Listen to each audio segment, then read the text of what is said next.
Thank you, French Shalom, and greetings to you all. Welcome to our reading of the book of Esther. Now, one of two biblical books named for women. The other book is the book of Ruth. Both are extremely powerful stories of love and spirit. Now, whether this story is true or not does not really matter. It symbolizes the unconquerable soul and spirit of a people who cannot be destroyed, as both these women demonstrated. Now, we are all descendants of that people, people who have wrestled with God but still hold fast to the belief in a higher power.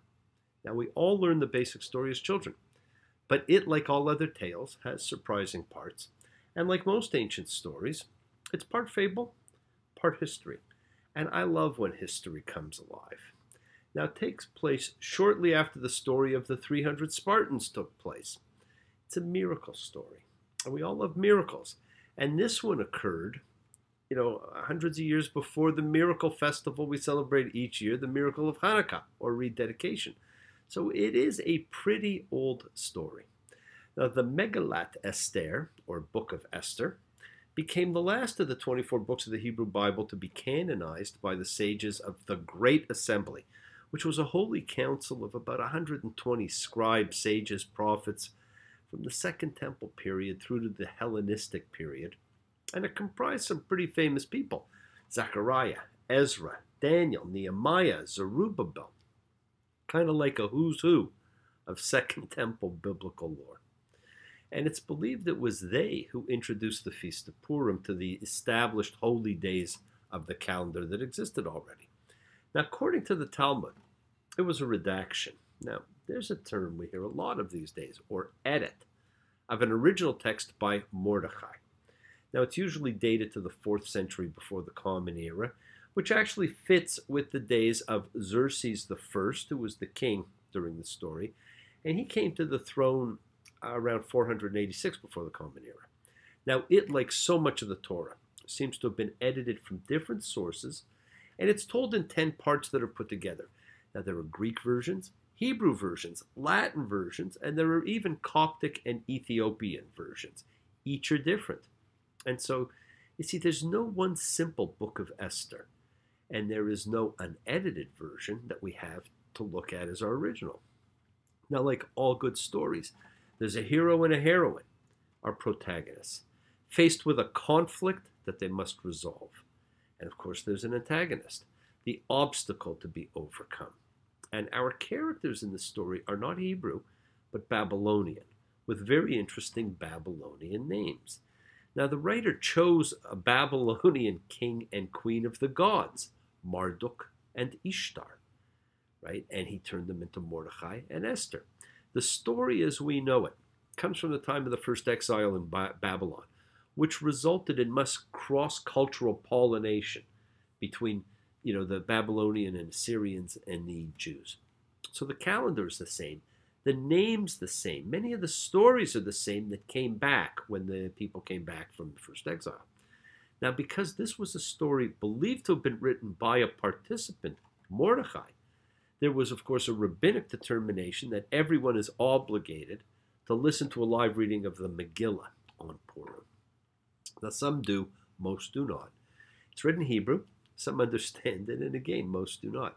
We have, of course, discovered that many ancient texts were authored by people using pseudonyms to add credence to their authenticity. Now, this story is so great that it does not matter if it was the actual Mordechai or someone else. It has come down to us as a living testament to spirit and survival, and that stands as a lesson to us all.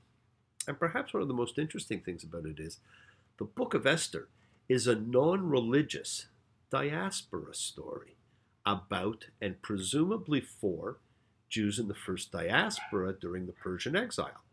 And it provides an optimistic picture of Jewish survival and success in a foreign land. Now, that's something that hasn't changed ever. It's the history of the Jewish people. And it's a book in which God appears nowhere and is not even mentioned. So there's no rules, no prayers, no do's and don'ts, other than be yourself and have fun. Now, my translation has stuck to the original meanings of words as much as possible, but I've made some minor changes, and I'll put in the occasional comments. There are plenty of translations available should you wish one.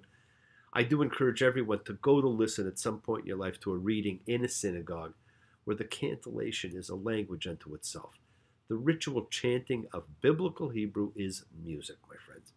It was used to help distinguish meaning and to add to the ritual. But you do not have to understand to simply sit back and listen as you would to any symphony, except this is a symphony of words. So sit back and enjoy the whole Megillah, originally the word for a scroll or book, and generally now considered a long, boring story.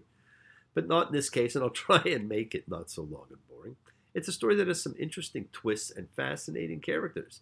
It is the story of bravery, and it's the story of the first great biblical woman that saved a nation and a belief. For those inclined, grab the seasonal Hamantashen and remember the instructions of the great rabbinic scholars was to eat, drink, and be merry, and simply to celebrate. They say, eat, drink, and be merry. Take the bull by the horns. I keep seeing visions of you, a lily among thorns. Everything looks a little far away to me. And remember, this is the time to let you be free to be you. Be congruent, be mindful, be conscious, be yourself 24 hours a day. It's not an easy thing to do, but learn to do it. So no matter who you are or what you believe, it's not hard to understand that love, faith, strength, and desire will overcome absolutely any adversity. No matter what you are, I will always be with you. Doesn't matter what you do, girl, ooh, girl, with you. No matter what you do, I will always be around. Won't you tell me what you found, girl? Ooh, girl, won't you? Now that was Badfinger's No Matter What from the album No Dice. And we're going to listen to the story of the holiday that came from Dice, Purim, the lot-casting genocide that did not take place. Baruch Adonai, Eloheinu melech haolam, asher kitshanu b'mitzvotav v'tzivanu, el mira megillah. Blessed are you, Adonai, our God, cosmic majesty, who sanctifies us through mitzvot and commands us concerning the reading of the Megillah. Vayahi bimi Ahasharos, hu Ahasharos hamolech, mechodu va'ad kush, seba va'eshrim umeya medina. And it came to pass in the days of Ahashverosh, who we'll simply refer to as Xerxes from now on. The same Xerxes who ruled from Hodu to Kush, or India to Ethiopia, 127 provinces. In those days, King Xerxes established his royal throne in Susa, the capital. In the 3rd year of his reign, he made a feast for all his ministers and servants, the army of Persia and Media, the nobles, and all the ministers of the provinces in his service. For 180 days, he displayed the glorious wealth of his kingdom and the splendorous beauty of his majesty. And when these days came to an end, the king made a 7-day feast in the courtyard of his palace for everyone in Susa, noblemen and commoner alike, for all were treated equally. There were hangings of white, green, and blue, held by cords of linen and purple wool of silver rods and marble pillars. There were couches of gold and silver on a floor of alabaster, marble, arranged in patterns of rows and circles. Drinks were served in golden vessels, each of a different design, and the royal wine was in abundance, as befitting the king. The drinking was done according to the edict without limit, because the king ordered all the stewards of his household to comply with each man's wish. Now, Queen Vashti also made a feast for the women in the royal palace of the king. On the 7th day, when the king's heart was merry with wine, he ordered Mehuman, Bizita, Shavrona, Bigta, Avagata, Zaitar, and Sharkas, the 7 supervisors who attended the king, to bring Queen Vashti, wearing only the royal crown, to show her beauty to the nations and ministers, for she was indeed beautiful. But Queen Vashti refused to appear, and the king grew furious, and his wrath seethed within him. Now notice, my friends, we see Queen Vashti as beautiful and headstrong, independent, and willful. She is more the feminine equal than any other biblical character you will come across. She might very well be the first feminist, or should I say equalist. And as you get to know Esther, you see the marked contrast. Esther was demure and submissive, obedient and docile. She ended up epitomizing the perfect queen. Now, how interesting that she and not Vashti is actually the hero of the story. What does that, have to say about the role of women for thousands of years? So the king conferred with the sages, those knowledgeable of the precedents, because it was the king's custom to confer with those who were versed in every law and statute. Now, those closest to him were Karshina, Shaitar, Admata, Tarshish, Meres, Marcina, Memucan. Notice there's also 7 there.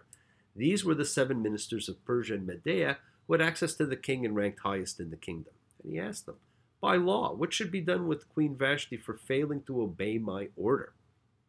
Memucan declared before the king and his ministers, it's not against the king alone that the Queen Vashti has sinned, but against the ministers and all the nations in all the provinces of King Xerxes. For word of the queen's deed will reach all the women, and it will belittle their husbands in their eyes. For they will say, King Xerxes commanded that Queen Vashti be brought before him, yet she did not come. This very day, the noblewomen of Persia and Media, who've heard of the queen's deed, will repeat it to all of the king's nobles, and there will be much disgrace and anger. If it please the king, let a royal edict be issued by him, and let it be written into the laws of Persia and Media, and let it not be revoked, that Queen Vashti may never again appear before King Xerxes, and let the king confer her royal title upon another woman who is better than she. The king's decree, which he shall proclaim, will be heard throughout his kingdom, for it is indeed significant, and all the women will respect their husbands, noblemen and commoner alike. Okay, there were no independent, female movements back then. Now, the idea pleased the king and the ministers, and the king did as Memucan had advised. He sent letters to all the provinces, each written in the language of the province. And that itself is pretty amazing, my friends, honoring the language of the province and therefore ensuring there were no mistakes because the language would be fully understood. Saying that every man shall be master in his home and that everyone in the household should speak the language of his nation. Now, after these events, when King Xerxes' wrath had abated, he remembered Vashti and what she had done and what had happened with her. So the king's attendants advised, let beautiful virgin girls be sought for the king, and let the king appoint officers in all the provinces of his kingdom, and let them gather every beautiful virgin girl to Susa, the capital, to the harem, under the charge of Haggai, the king's eunuch, custodian of the women, and let their cosmetics be provided. Then let the girl who finds favor in the king's eyes become the queen in Vashti's place. So they're going to have this contest, almost. The plan pleased the king, and he acted accordingly. Now, there was a Jewish man in Susa whose name was Mordechai, son of Yair, son of Shimi, son of Kish, a Benjaminite, who had just been exiled from Jerusalem with those that had been exiled, along with Jeconiah, king of Judah, whom Nebuchadnezzar, king of Babylon, had sent into exile. And we all know who Nebuchadnezzar was. Now, he had raised his cousin Hadassah, also called Esther, after her parents died. And Hadassah means myrtle, which was a very special tree, to biblical man. And righteous men were always likened to trees, and therefore they were called myrtles too. It's very interesting. Now, the girl was shapely and beautiful, and when her father and mother died, Mordecai adopted her as his daughter. When the king's order and edict became known, and many girls were gathered to Susa, the capital, under the charge of Haggai, Esther was also taken to the palace under the eunuch's charge. Now, the girl found favor in his eyes and won his kindness, so that he hurried to provide her with cosmetics and meals and 7 maids that were to be given her from the palace. He also transferred her and her maids to the best rooms in the harem.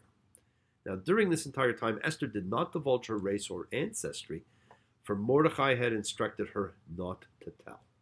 Now, every day Mordecai would walk down in front of the harem courtyard to find out how Esther was faring and what was happening with her. Now, when each girl's turn came to go to King Xerxes, after undergoing the prescribed 12-month preparation for women, 6 months with oil of myrrh, 6 months with perfumes and women's cosmetics. That this particular girl be provided with whatever she requested to accompany her from the harem to the palace. In the evening she would go to the king, and in the morning she would return to the second harem under the charge of the custodian of the concubines. She would not go to the king again unless the king desired her, whereupon she would be summoned by name. And when the time came for Esther, daughter of Avihail, the uncle of Mordecai, who had taken her as a daughter, to go to the king, she did not ask for a thing other than that which Haggai, the king's eunuch, custodian of the women, had told her to take. And Esther found favor in the eyes of all who saw her. Esther was taken to King Xerxes to his palace in the 10th month, which is the month of Tevet, in the 7th year of his reign. Now remember, the story began in the 3rd year of his reign, so here we are 4 years after Vashti's exile. Now the king loved Esther more than all the other women, and she won his favor and kindness more than the other virgins, and so he placed the royal crown on her head and made her queen in Vashti's stead. Now what we do not know is whether she was Esther before or after she married the king. Esther, or Ishtar, queen of the gods, may have simply been her queen name, and that's something we'll never know. Then the king made a grand feast for all his ministers and servants, called the Feast of Esther, and he lowered the taxes for the province and gave out royal gifts. And when the virgins were gathered a second time, Mordecai was appointed to sit at the king's gate. Esther would still not divulge her ancestry or race, as Mordecai had instructed her. Indeed, Esther followed Mordecai's instructions just as she had done while under his care. And one day, while Mordecai sat at the king's gate, Bigtan and Teresh, two of the king's supervisors from the threshold guards, became angry and planned assassination for King Xerxes. Now the matter became known to Mordecai, and he informed Queen Esther. Esther then informed the king of it in Mordecai's name. The matter was investigated, it was found to be true, and the two were hanged on the gallows. It was then recorded in the Book of Chronicles before the king. And of course, we have the Book of Chronicles still in the Bible. It's a little different one, but it tells you these are historical accurate elements. After these events, King Xerxes promoted Haman, son of Hamdata, the Agagite, and advanced him. He placed his seat above all his fellow ministers. Now, because Haman is referred to as an Agagite, it made commentators wonder whether there was a tie between the Amalekites, the constantly referred to enemies of the Hebrews in the Bible, and Haman, because the king of the Amalekites was Agag. So they think that's what the connection was. All the king's servants at the king's gate kneeled and bowed before Haman, for so had the king commanded concerning him. But Mordecai would not kneel or bow. The king's servants at the gate said to Mordecai, "Why do you disobey the king's command?" Day after day they would say this to him. He did not listen to them. So they informed Haman to see if Mordecai would stick to his guns, for he had told them that he would never bow. Now when Haman saw that Mordecai would not kneel or bow before him, Haman was filled with anger. But he thought it distasteful to kill only Mordecai. For once they had informed him of Mordecai's nationality, Haman sought to annihilate all the Jews, Mordecai's people, throughout Xerxes' entire kingdom. In the first month, which is the month of Nisan, and that's the month coming up, in the 12th year of King Xerxes' reign, a pur, which is a lot or a dice, was cast before Haman for every day and every month, and it fell on the 12th month, which is the month of Adar, the month of Pisces, the month we're in now. And Haman said to King Xerxes, "There is one nation scattered and dispersed among the nations throughout the provinces of your kingdom, whose laws are unlike those of other nations, and who do not obey the laws of the king. It is not the king's interest to tolerate them. If it please the king, let an edict to be issued for their destruction, and I will pay 10,000 silver talents to the executors to be deposited in the king's treasuries." The king removed his signet ring from his hand and gave it to Haman, son of Hamdata, the Agagite, persecutor of the Jews. The king said to Haman, "The money is yours to keep, and the nation is yours to do with as you please." Now the king's scribes were then summoned on the 13th day of the first month, And all that Haman commanded to the king's governors and to the nobles of each nation was written to each province according to its alphabet and each nation according to its language. It was written in King Xerxes' name and sealed with the king's signet ring. Letters were sent with couriers to all the provinces of the king to annihilate, murder, and destroy all the Jews, young and old, children and women, on one day, the 13th day of the 12th month, which is the month of Adar, and to plunder their possessions. Now, copies of the edict were to be proclaimed as law in every province, declaring that everyone should be ready for war that day. The courtiers hurried out with the order of the king, and the law was proclaimed in Susa, the capital. Then the king and Haman sat down to drink while the city of Susa was in turmoil. Now Mordecai knew all that had occurred. As Mordecai tore his clothes as if in mourning and put on sackcloth and ash, he went out into the city crying loudly and bitterly. He went up as far as the king's gate, for it was improper to enter the king's gate wearing sackcloth. And in every province, wherever the edict of the king and his law reached, there was great mourning among the Jews, with fasting, crying, and wailing. Sackcloth and ash were spread out for the masses. Esther's maids and attendants came and told her about it, and the queen was terrified. She sent garments with which to dress Mordecai so that he would remove his sackcloth from upon him, but he did not accept them. So Esther summoned Hathach, one of the king's chamberlains whom he had placed in her service, and she commanded him, go to Mordecai to find out the meaning of this and what it was all about.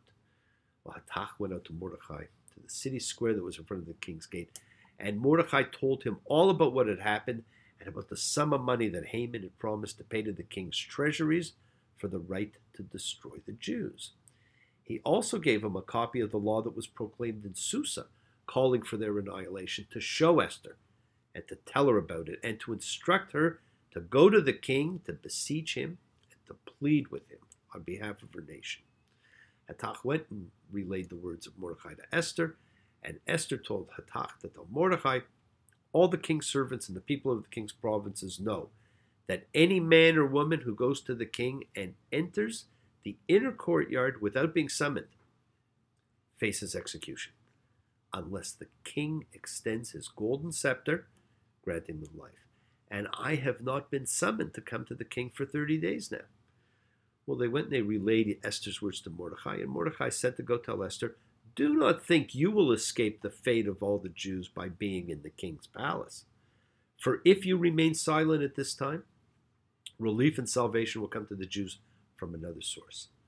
And you and the house of your father will be lost, and who knows if it is not for just such a time that you reach this royal position. Now, friends, we have quite a conundrum here. It almost sounds like Mordecai's threatening her, telling her that she has to act or she will die. But it begs a greater question. How do we know our fate? How do we know what our role in life may be? How do we recognize it? How can you be sure? You know what? You can't. But you must not be afraid to take a chance, to take a leap of faith, to trust yourself. Friends, when's the last time you trusted yourself and took that leap of faith? Well, you're on your own. You always were in a land of wolves and thieves. Don't put your hope in a godly man who would be a slave to what somebody else believes. Trust yourself. Trust yourself to do the things that only you know best. Trust yourself. Trust yourself to do what's right and not be second guessed. Trust yourself, my friends. Listen to that little voice inside of you. Well, Esther said to go and tell Mordecai, go and gather all the Jews who are in Susa and fast for my sake. Do not eat, do not drink for 3 days, night and day. My maids and I shall also fast in the same way. Then I shall go to the king, though it is unlawful, and if I perish, I perish. Mordecai then left, did all that Esther had instructed him. On the 3rd day, Esther donned garments of royalty and stood in the inner courtyard of the palace facing the palace. The king was sitting on his royal throne in the palace facing the palace entrance. When the king saw Queen Esther standing in the courtyard, she found favor in his eyes. The king extended to Esther the golden scepter that was in his hand, and Esther approached touched the tip of the scepter, and the king said to her, "What is it, Queen Esther? What is your request? Even if it be half the kingdom, it will be granted to you." Esther said, "If it pleases the king, let the king and Haman come today to the feast that I have prepared for him." The king said, "Tell Haman to hurry and fulfill Esther's bidding." And the king and Haman came to the feast that Esther had prepared. At the wine feast, the king said to Esther, "What is your plea? It will be granted you. What is your request? Even if it be half the kingdom, it shall be fulfilled." So Esther replied and said, "My plea and my request? If I have found favor in the king's eyes, and if it please the king to grant my plea and fulfill my request, let the king and Haman come to the feast that I shall prepare for them, and tomorrow I shall fulfill the king's bidding and reveal my desire." Well, that day Haman left happy and content, but when Haman saw Mordecai at the king's gate, and Mordecai again neither rose nor trembled before him, Haman was filled with hate against Mordecai.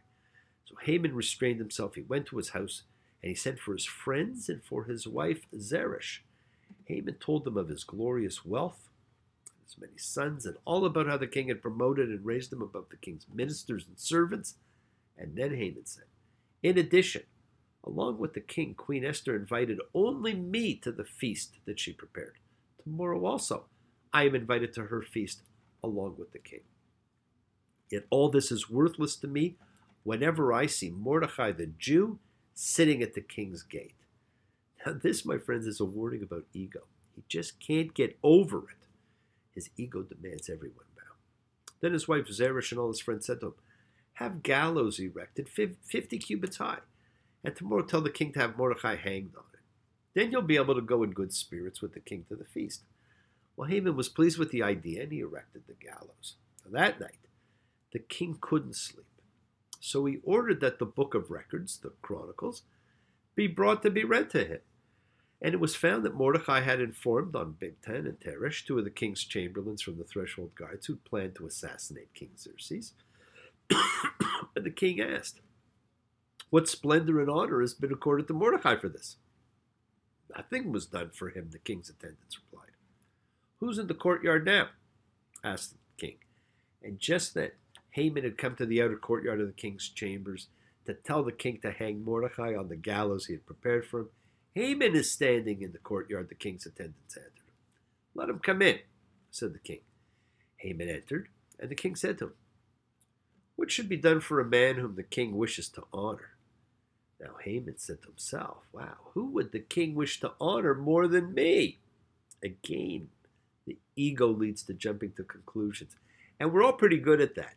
Now, most often seen when we're talking to people. Notice how often you jump to a conclusion at what someone is saying rather than waiting and listening to them.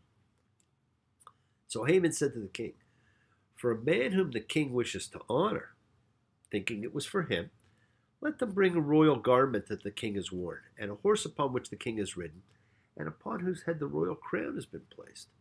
And let the garment and the horse be entrusted in the hands of one of the king's noble ministers, and they shall dress the man whom the king wishes to honor, and lead him on the horse through the city, proclaiming before him, 'So is done for the man whom the king wishes to honor.'"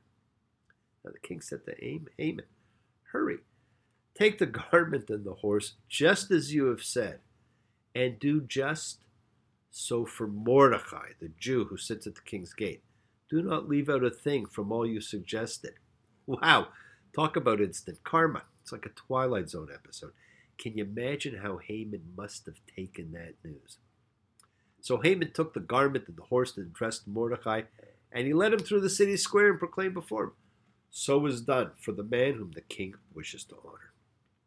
Then Mordecai returned to the king's gate, while Haman hurried to his house miserable, his face covered. And Haman told his wife and all his friends about all that had happened to him. And his wise men and his wife told him, "If this Mordecai, before whom you have begun to fall, is of Jewish descent, you will not prevail over him, for you will certainly fall before him." Now, while they were still talking to him, the chamberlains of the king arrived, and they rushed to bring Haman to the feast that Esther had prepared. So the king and Haman came to drink with Queen Esther. And again on the second day the king said to Esther during the wine feast, "What is your plea, Queen Esther? It will be granted you." "What is your request? Even if it be for half the kingdom, it will be fulfilled." Queen Esther replied and said, "If I have found favor in your eyes, O king, and if it please the king, let my life be granted me by my plea, and the life of my people by my request. For my people and I have been sold to be annihilated, killed, and destroyed. Had we been sold as slaves and maidservants, I would have kept silent. But indeed, the persecutor is not bothered by the king's laws." King Xerxes said to Queen Esther, "Who is this, and which one is he that has the audacity to do such a thing?" "A man who is a persecutor and an enemy, this evil Haman," Esther replied. And Haman shuddered in the presence of the king and the queen. The king rose in anger, left the wine feast, and went to the palace garden, while Haman stood up to beg Queen Esther for his life, for he realized that the king's hostility toward him was irrevocable. And the king returned from the palace garden to the wine feast chamber, and Haman had fallen upon the couch upon which Esther was reclining. The king said, "Does he even intend to have his way with the queen while I am in the palace?" As soon as these words left the king's mouth, the face of Haman was covered. Then Havarona, one of the officials that attended the king, said, "In addition, there's a gallows that Haman erected for Mordecai, who spoke for the king's good, standing at Haman's house, 50 cubits high. Hang him upon it," said the king. And they hanged Haman on the gallows that he had prepared for Mordecai, and the king's wrath subsided. Hey, be careful what you ask for. On that day, King Xerxes gave Queen Esther the estate of Haman, persecutor of the Jews. And Mordecai came before the king, for Esther had told the king how he was related to her. And the king removed his signet ring, which he had taken from Haman, and gave it to Mordecai. And Esther put Mordecai in charge of Haman's estate. Now Esther again spoke before the king and fell before his feet, and she cried and begged him to nullify the evil decree of Haman the Agagite and his plot that he had plotted against the Jews. The king extended his golden scepter to Esther, and Esther rose and stood before the king, and she said, "If it please the king, if I have found favor before him, and the idea is proper to the king, and I am pleasing to his eyes, let an order be issued, ordering the withdrawal of the letters containing the plot of Haman, son of Hamdata the Agagite, in which he ordered the destruction of the Jews throughout the king's provinces. For how can I behold the calamity that will befall my people? And how can I behold the destruction of my race?" King Xerxes says to Queen Esther and Mordecai the Jew, "See, I have given Haman's estate to Esther, and he himself was hanged on the gallows for raising his hand against the Jews. Now you can issue decrees concerning the Jews as you please, in the king's name and sealed with the king's signet ring. For an edict written in the king's name and sealed with the king's signet ring cannot be withdrawn." That's an interesting situation. The existing executive order cannot be canceled, cannot be rescinded. Instead, a new one will have to be issued.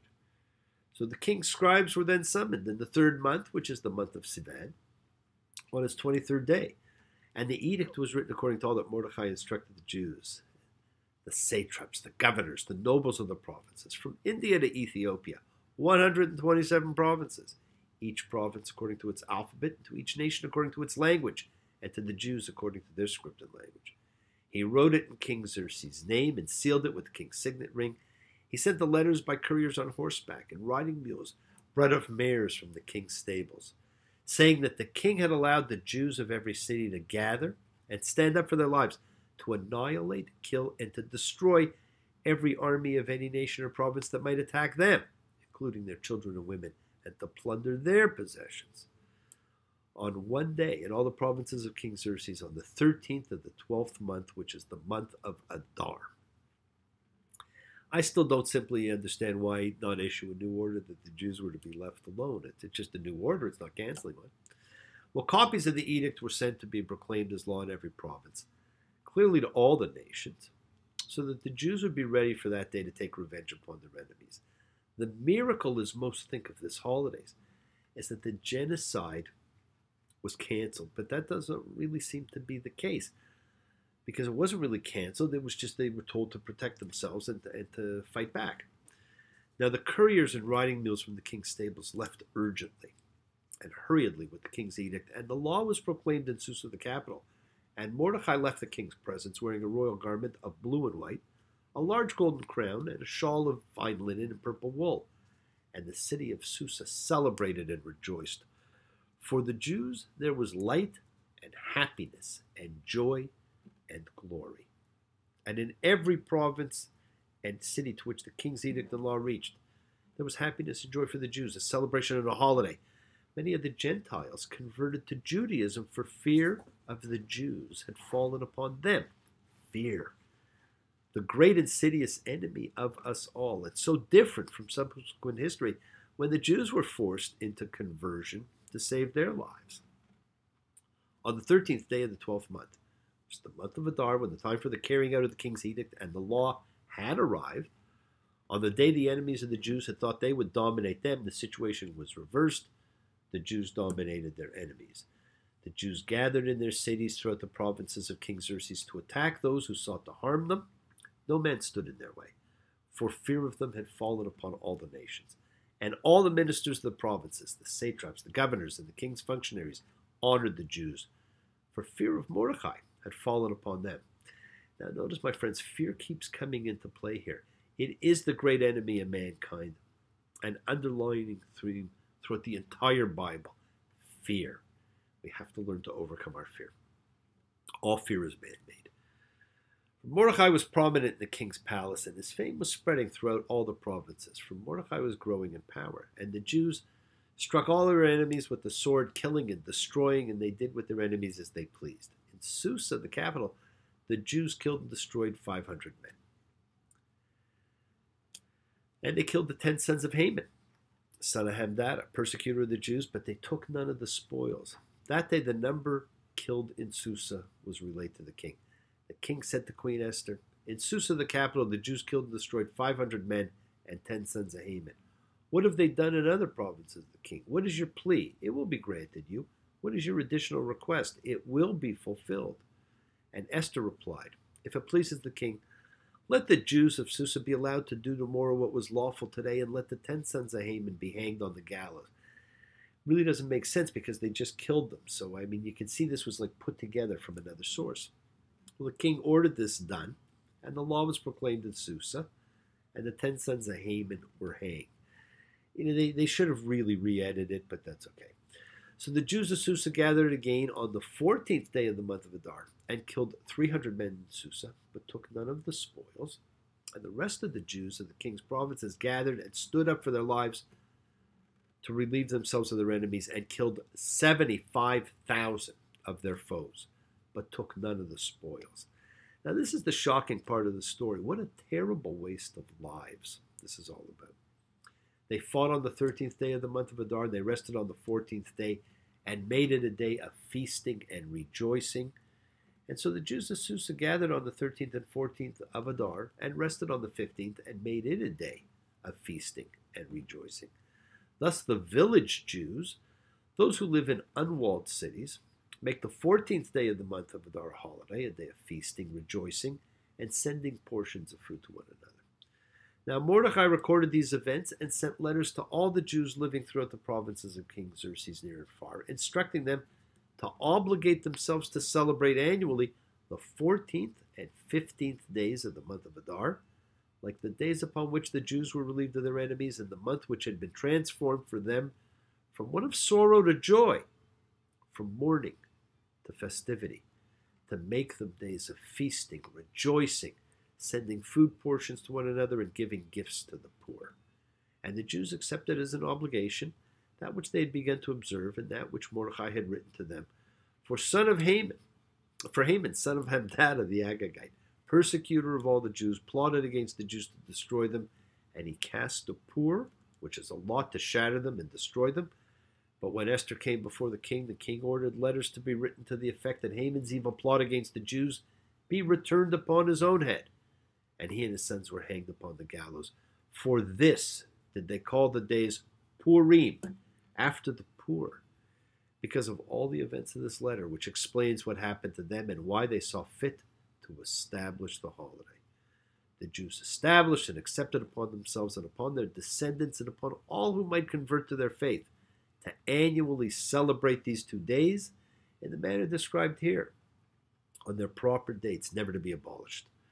And these days are commemorated and celebrated in every generation by every family in every province and every city. And these days of Purim will never pass from among the Jews, nor shall their memory depart from their descendants. Queen Esther, daughter of Abihail, and Mordecai the Jew wrote about the enormity of all the miracles to establish the holiday with the second Purim letter. And he sent letters to all the Jews to the 127 provinces of Xerxes' kingdom, words of peace and truth, instructing them to observe these days of Purim on their proper dates in the manner established for them by Mordecai, the Jew, and Queen Esther, just as they had accepted upon themselves and upon their descendants the observance of the facts and the fasts and the lamentations, and at the behest of Esther confirmed the observance of these Purim days, and the story was included in Scripture. King Xerxes levied a tax upon the mainland and the islands of the sea, and the entire history of his power and strength, the account of Mordecai's greatness, whom the king had promoted, are recorded in the book of Chronicles of the kings of Media and Persia. For Mordecai the Jew, a leader to the Jews, and loved by his many brethren, was second to King Xerxes. He sought the welfare of his people and spoke peace for all their descendants. Now, what a great story that is, my friends. It's a story of karma, of fear, of faith, of belief, of bravery and loss. It's the story of, and the celebration also of, the great female who demonstrated strength through vulnerability. She takes, just like a woman, and she aches, just like a woman, and she makes love,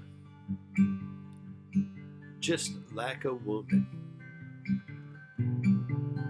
but she breaks, just like a little girl. Now I want to thank you, friends, for listening to the whole Megillah. Bless you all. Have a great week. Honor the miracles in your life and be prepared to take the leaps of faith that you create. And I'll see you all in a few days when we read Kitisa, the fascinating tale of the golden calf. Okay, thanks. Take care. We'll see you soon. Bye.